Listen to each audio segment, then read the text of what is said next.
जब पद आता है तो मद आता है, जब पद आता है तो तब मद आता है।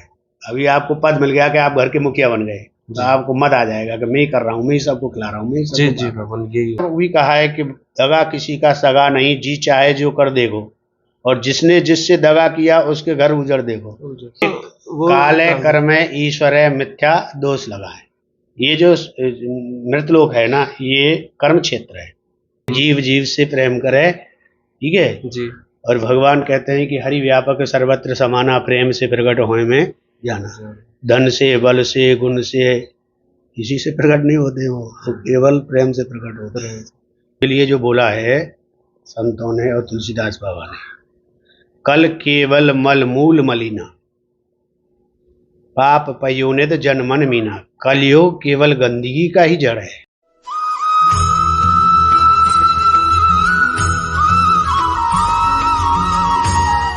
आप सभी प्रेमियों को जय श्री राधे। जैसा कि प्रेमियों, श्री राधा रानी जी की कृपा से, ठाकुर जी की कृपा से और संत महाराज के आशीर्वाद से और आप सभी के स्नेह से, लाड दुलार से हमने नित्य साधु महात्माओं, दिव्य तपस्वी और जो तेजस्वी संत हैं, जो साधना कर रहे हैं, बहुत कठोर साधना, जो केवल एक रट लगाए हुए हैं, श्री राधा श्री राधा श्री राधा, तो उन्हीं के दर्शन हम नित्य सत्संग का आनंद ले रहे हैं, उनके आशीर्वचन हम ले रहे हैं। तो उसी कड़ी में प्रेमियों, आज मैं फिर आपको लेके आया हूँ ऐसे ही दिव्य अलौकिक संत के दर्शन कराने के लिए, जिनके श्रीमुख से हम जानेंगे कि जीवन के जो उतार चढ़ाव हैं, जो हमारे अंदर कहीं ना कहीं एक अहंकार वास कर लेता है, ना समझी के चलते, जानबूझकर तो कुछ हो ही नहीं सकता, क्योंकि ईश्वर की जो सृष्टि है उसमें हम जानबूझकर कुछ नहीं कर सकते, जो ना समझी में हो जाता है, और वो बहुत सामान्य सी चीज़ें हैं। आज हम भानुकर यानी बृषभानु कुंड बरसाना के ही एक ऐसे दिव्य अलौकिक तपस्वी संत के दर्शन करने के लिए यहाँ पे आए हैं, और जो हमारे मन की जो मूल उत्कंठाएं होती है ना, जो बहुत ही सामान्य हैं, उन उत्कंठाओं को लेके महाराज श्री के चरणों में आए हैं, और वही प्रश्न हम महाराज जी के चरणों में रखेंगे। जैसा कि प्रेमियों, आपसे हमें लगातार जो प्रश्न यानी कि जो आपके मन के जो भाव हैं वो हम तक आप प्रेषित कर रहे हैं, वही हम महाराज श्री के चरणों में रख रहे हैं, और उनके आनंद, उनके हल, उनके जो उत्तर महाराज श्री बड़े ही सुगमता से, बहुत ही सरल शब्दों में और बहुत ही व्यावहारिक उनके हमें हल मिल रहे हैं। तो प्रेमियों, अब हम ज़्यादा समय बिल्कुल भी नहीं लेते हैं, क्योंकि सत्संग में यदि मैं अपनी तरफ से आपको कुछ जोड़ तोड़ के या फिर उसमें कुछ भी जोड़ के बताऊं, तो वो कहीं ना कहीं मेरी एक नासमझी होगी, क्योंकि सत्संग अपने आप में एक ऐसा शब्द है जिसका जो स्वयं परम तत्व परमात्मा से जुड़ा हुआ शब्द है। तो अब हम ज़्यादा समय नहीं लेते हैं, और आपसे एक निवेदन और कर रहा हूँ, आप यह चैनल है सब्सक्राइब कर लो प्लीज़। राधे राधे। आप यह चैनल है सब्सक्राइब कर लो, क्योंकि जो प्रयास मैं कर रहा हूँ आपके स्नेह को अपने हृदय में रख के, और मैं बहुत हृदय भारी हूँ आपके स्नेह को, और आप यह चैनल सब्सक्राइब करो, क्योंकि जैसे ही सत्संग के जो प्रेमी इस जो ब्रज विहार चैनल से जुड़ेंगे, तो हम और भी बढ़ चढ़ के यानी कि जो और प्रयास हम कर सकें वो सब करेंगे। तो आपसे केवल इतनी विनती है कि आप यह चैनल सब्सक्राइब कर लो, और कमेंट में राधे राधे लिख के जरूर जाया करो, क्योंकि जो राधे राधे मूल तत्व परम तत्व है, ठाकुर जी को भी और बरसाने को तो यही राधे राधे परम तत्व, हर वृक्ष को, हर पाती को। तो अब ज़्यादा समय नहीं ले रहे, अब चल रहे हम सीधे संत महाराज के श्री चरणों में और आनंद लेते हैं सत्संग का। तो आइए प्रेमियों, और सब्सक्राइब कर लो, या बालक की इतनी तो विनती सुन लो कि आप सब्सक्राइब कर लो। तो अब आ जाओ, और वीडियो लाइक करके कमेंट में राधे राधे तो अवश्य ही लिखो। जो अगर कुछ भी नहीं बन पा रहा तो राधे राधे लिखो, क्योंकि राधे राधे नाम तो अनमोल है। आओ प्रेमियों, राधे राधे। अब हम चल रहे हैं महाराज जी के संत चरणों में, महाराज जी यहीं पे साधना कर रहे हैं, उनसे हमने समय ले लिया है थोड़ा सा, जामे थे हमें सत्संग को थोड़ा प्रसाद मिलेगा और आनंद लेंगे। जय हो, राधे राधे। तो जैसा कि प्रेमियों हमने आपको बताया था, अब हम महाराज जी के श्री चरणों में आ चुके हैं और महाराज जी को दंडवत करेंगे और कुछ सत्संग का आनंद लेंगे। महाराज जी राधे राधे। जय हो। महाराज जी जय हो।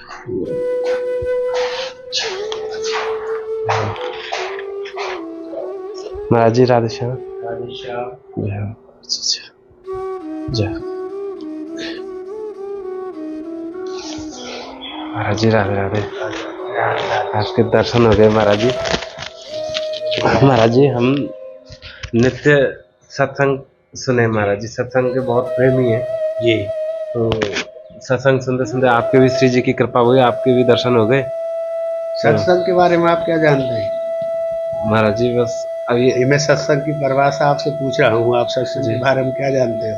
सत्संग महाराज जी जहाँ तक मैं अपने विचार से सोच पाऊँ या फिर जो आनंद ले रहा हूँ उसमें क्या है ना कहीं जो सत्य तत्व है जी उसका या तो हम बोध करें या फिर उसे हम सीखें। सत्य क्या है? सत्य जो परम सत्य है, जो तत्व जो परमात्मा। परम सत्य तो है लेकिन वो है क्या चीज? महाराज जी ये नहीं जानते। भाई सत्य का संग तो तभी करोगे आप जब आपको सत्य के बारे में जानकारी होगी कि सत्य है क्या चीज। ठीक है, अभी सारी सृष्टि जो है ये तो सब प्रलय में है।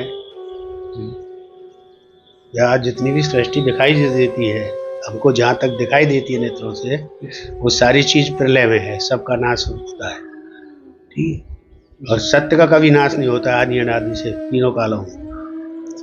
ठीक है, वो सत्य है। अब वो सत्य को ही तो ढूंढना है हमको, सत्य है क्या चीज।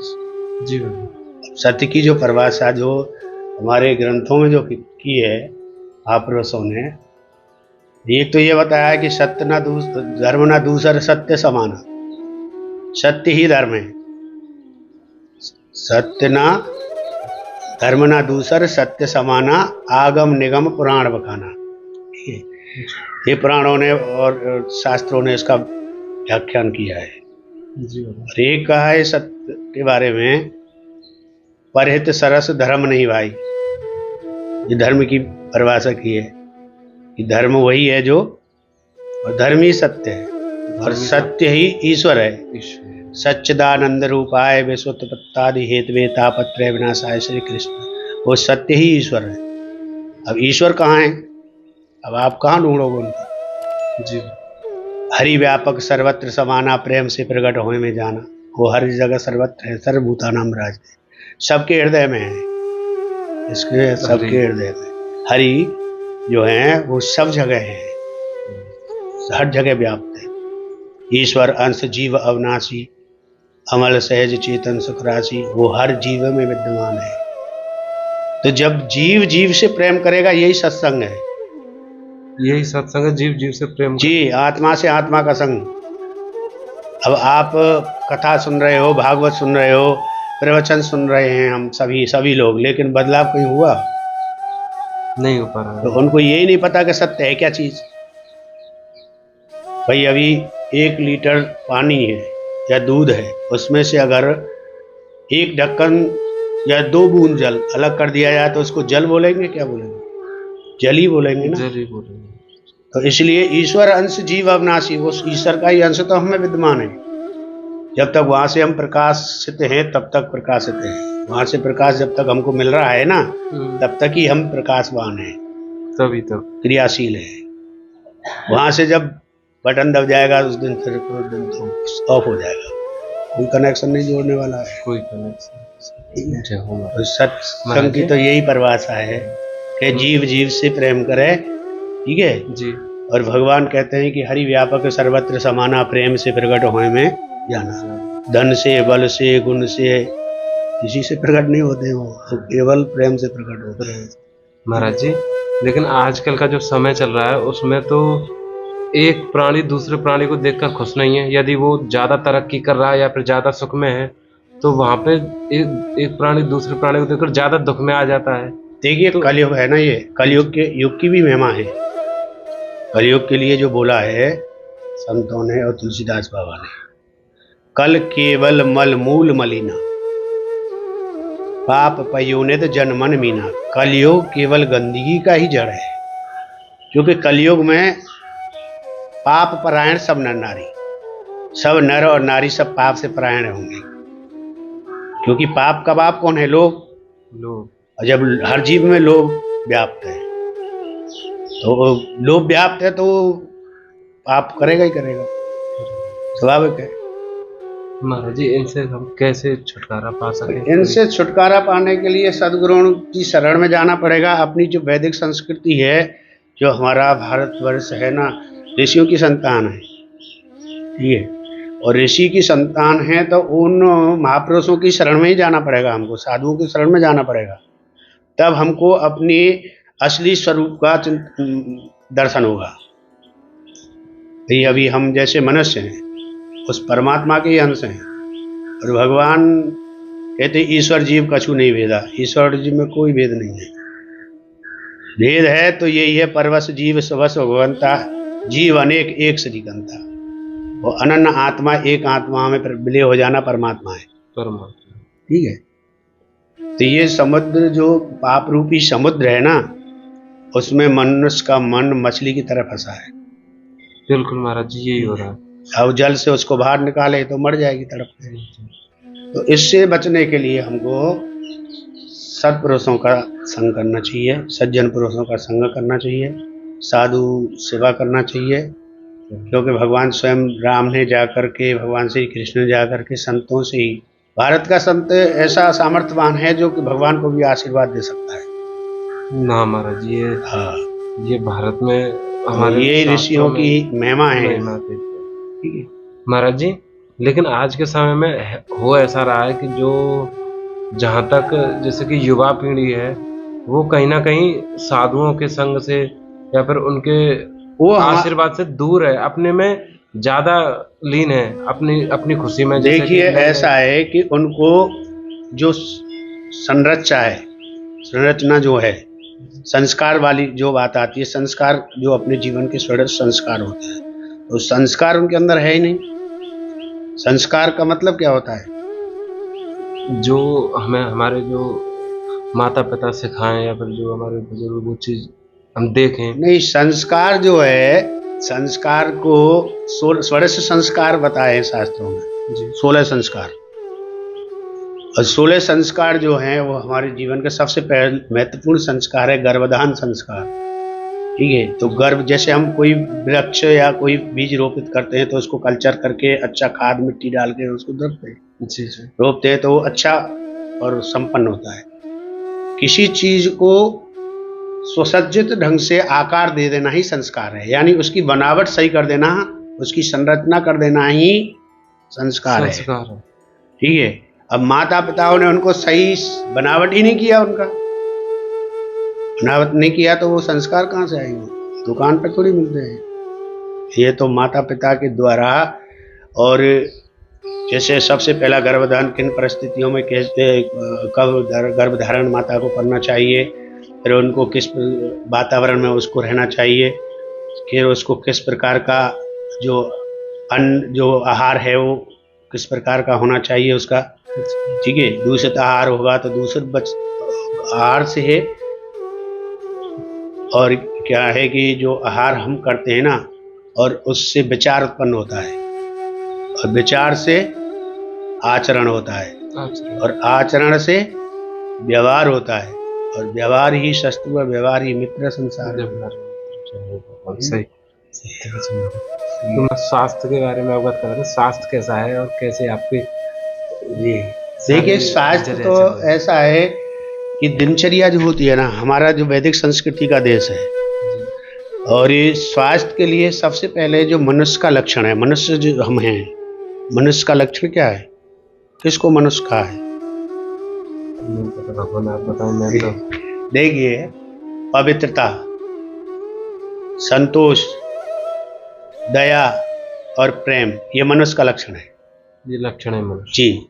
तो सुबह ब्रह्म मुहूर्त में जैसे अपने बिस्तर छोड़ के और शौचादि से निवृत्त होकर के स्नान बना लेना, ये पवित्रता है। फिर उसके बाद में जो अभी भगवान का जैसे संध्या करते हैं, सूर्य भगवान को अर्घ्य देना, और अपना थोड़ा बहुत प्राणायाम ये जो करते हैं, तो उससे अपना जो दैनिक दिनचर्या है ना, वो बिल्कुल अपने अनुकूल रहती है, और अनुकूल रहती है तो फिर स्वास्थ्य तो एकदम फिट रहता है। जी ठीक है।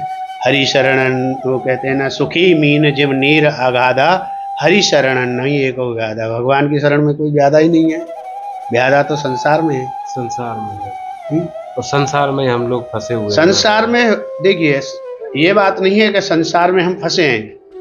अभी एक बात बताएं हम आपको, जैसे कमल है, कमल कीचड़ में होता है तो कीचड़ से ऊपर होता है, उगता कहाँ है? कीचड़ में। कीचड़ में, लेकिन उसका अनुसरण नहीं करता है वो, कीचड़ का अनुसरण जी। नहीं करता। इसी प्रकार जैसे हम समाज में हैं, संसारी जीव हैं हम, इसीलिए तो संसार में जो हैं वो सभी संसारी हैं, संसारी जीव है।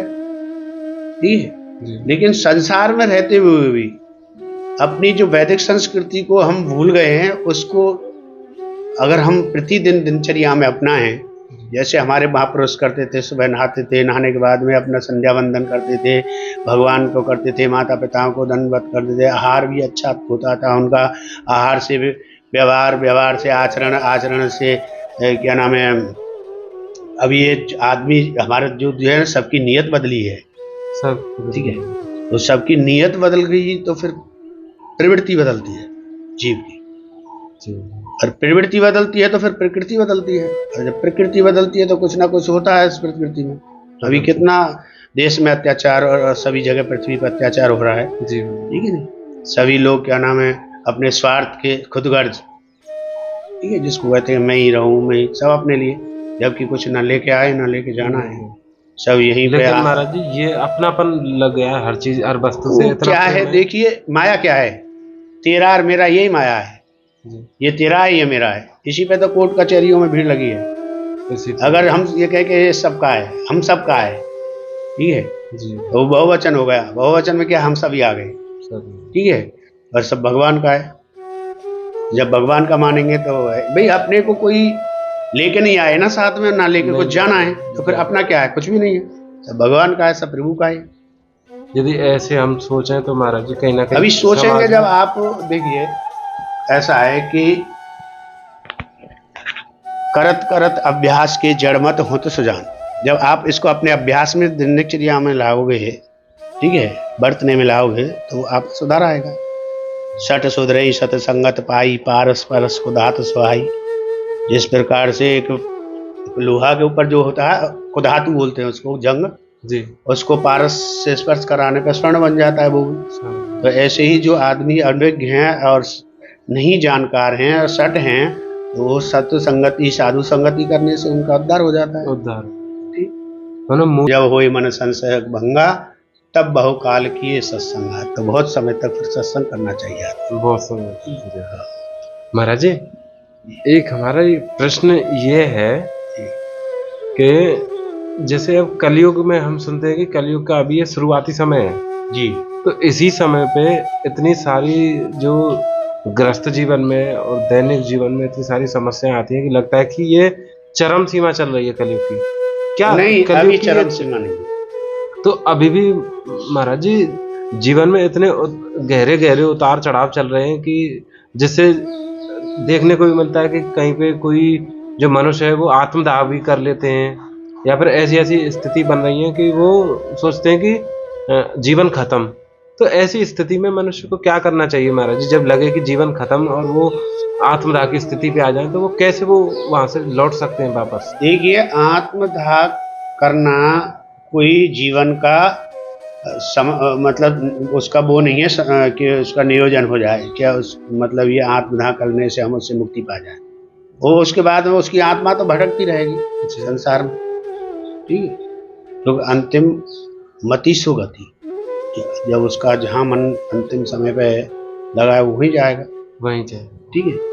तो कहने का तात्पर्य ये है कि हमको जीवन जो अपना जिया जाता है उसको संघर्ष से ही हम सफल कर सकते हैं, और संघर्ष से जो घबराते हैं, ठीक है भाई, आप कोई भी चीज़ जाइए, अभी बरसात हो जाती है और बाढ़ आ जाती है तो आप उसका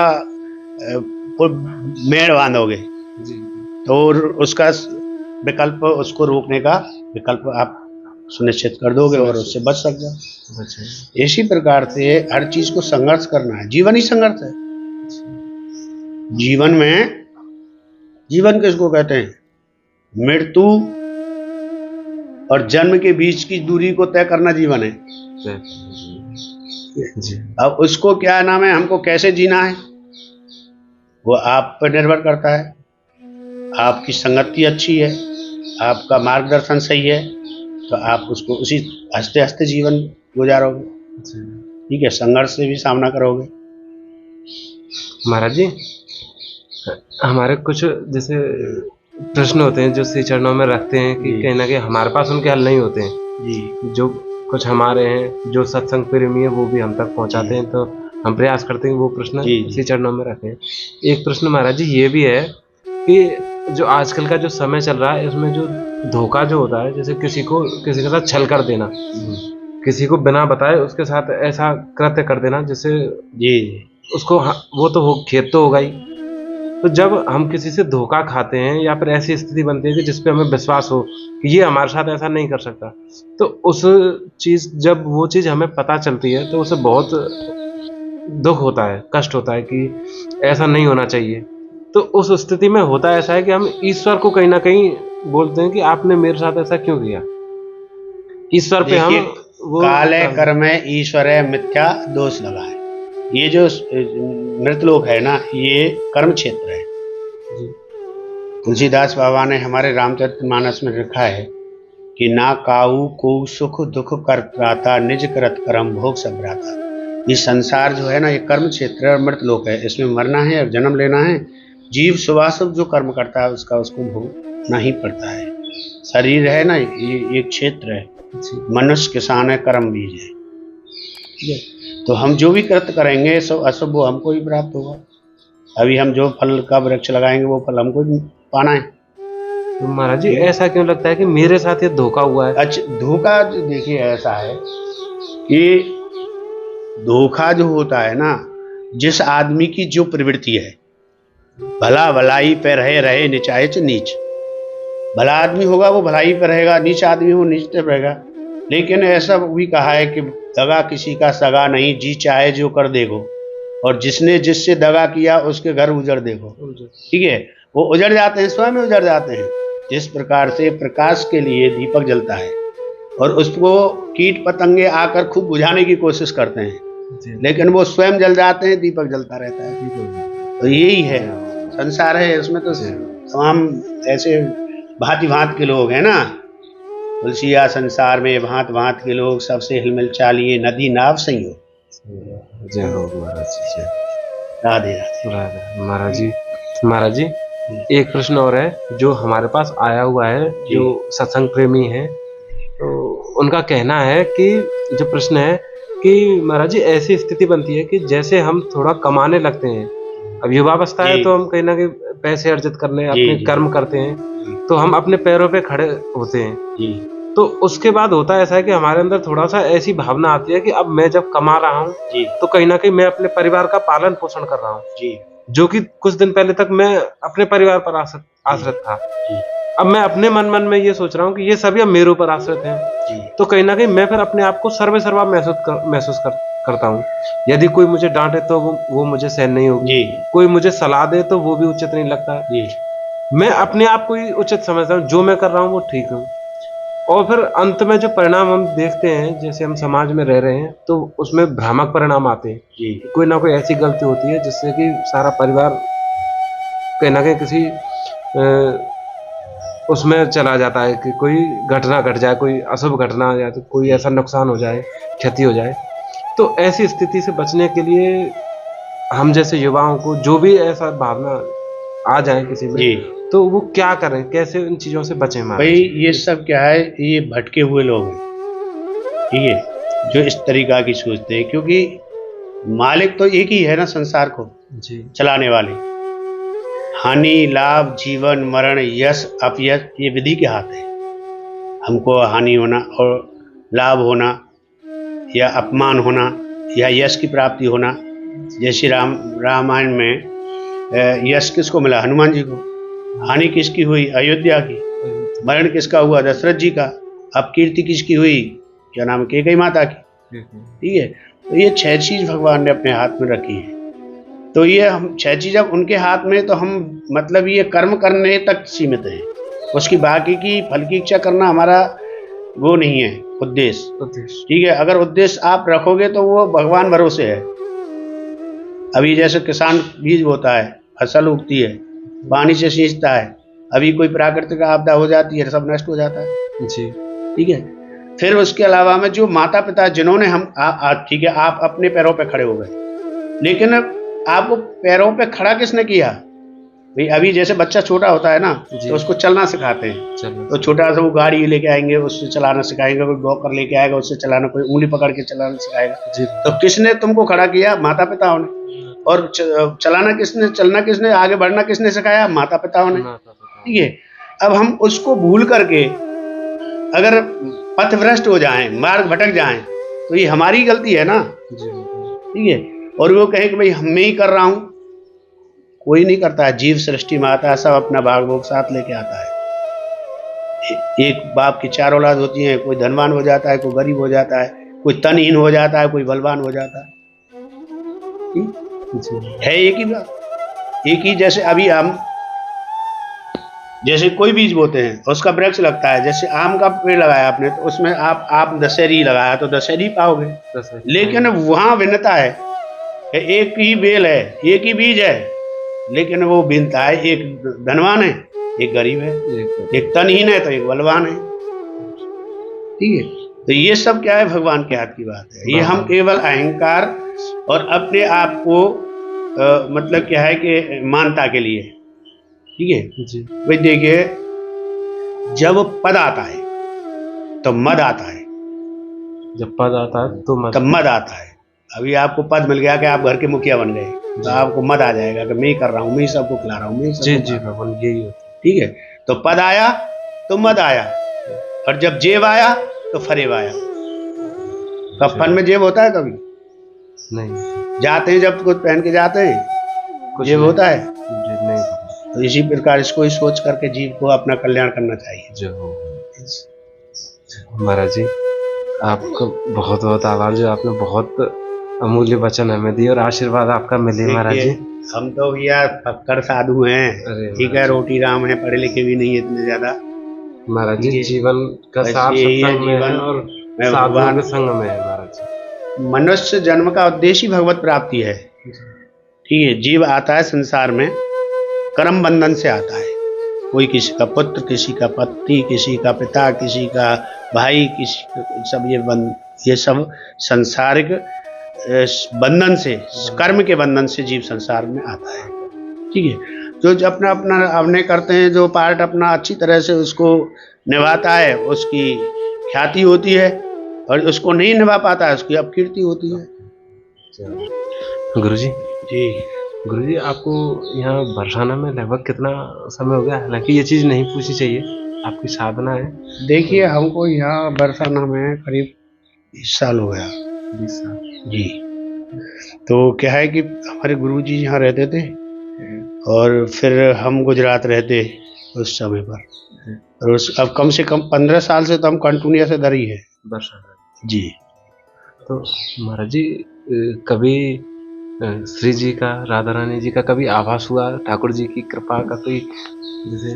देखिए, ठाकुर जी की तो कृपा पात्र की बात होती है। ठीक है, तो जैसे आप पात्र हैं, तो पात्र में पात्रता जहाँ होती है, वह आकर के भगवान उसको दर्शन देते हैं। ठीक है, हम तो श्री राधा रानी जगत माता है वो, और भगवान जगत पिता है, वो कभी भी हमसे अलग हुए ही नहीं है। हमने तो उनका ही ऐसा अनुभव किया है कि जब वो हमसे अलग, अगर हम ही उनसे अलग हो गए हैं तो हमने कष्ट पाया है। ठीक है, बाकी की वो तो सदैव हमारे साथ रहते हैं, कभी वो उनसे हमसे अलग नहीं है। वो अलग हो जाएंगे तो उस दिन तो फिर क्या नाम है, 5 तत्व है, ये विलय हो जाएगा 5 तत्वों में। और ये प्रकृति यही है, प्रकृति में 5 तत्व हैं, 5 ज्ञान इंद्रिया, 5 कर्म इंद्रिया, रजोगुण, तमोगुण, सत्वगुण, त्रिगुणमयी प्रकृति, और मन बुद्धि चित्त अहंकार, जीव और ब्रह्म, यही तो प्रकृति है। जब जीव ब्रह्म अलग हो जाता है जीव से तो वो मृत हो जाता है। वो प्रकृति में विलीन हो जाता है। जी। जय हो जय हो। महाराज जी ऐसे हम पे आशीर्वाद बनाए रखें, बिल्कुल हम ठाकुर जी ऐसे ही के संतों साधु के तो चरणों में दर्शन सदैव करते रहें। एक ये नदी वृक्ष और साधु ये तो परमार्थ के लिए होते हैं सब। जय हो राधे महाराज कृष्ण। जी। तो प्रेमियों, आज का जो सत्संग आपने सुना, आनंद लिया, उसे कमेंट करके अवश्य बताना कि कैसा आनंद आया और क्या हमें एक नई चीज यानी चीज या फिर जीवन में ग्रहण करने वाली जो वचन थे आज हमें नए मिले।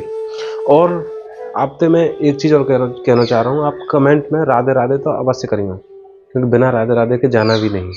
और निवेदन है कि आप चैनल को सब्सक्राइब करें, आशा करता हूँ आप कर लेंगे, क्योंकि इस बालक पे इतना तो आप प्रेम स्नेह डालेंगे ही।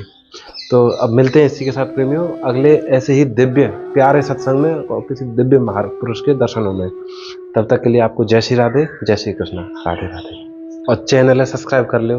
राधे राधे।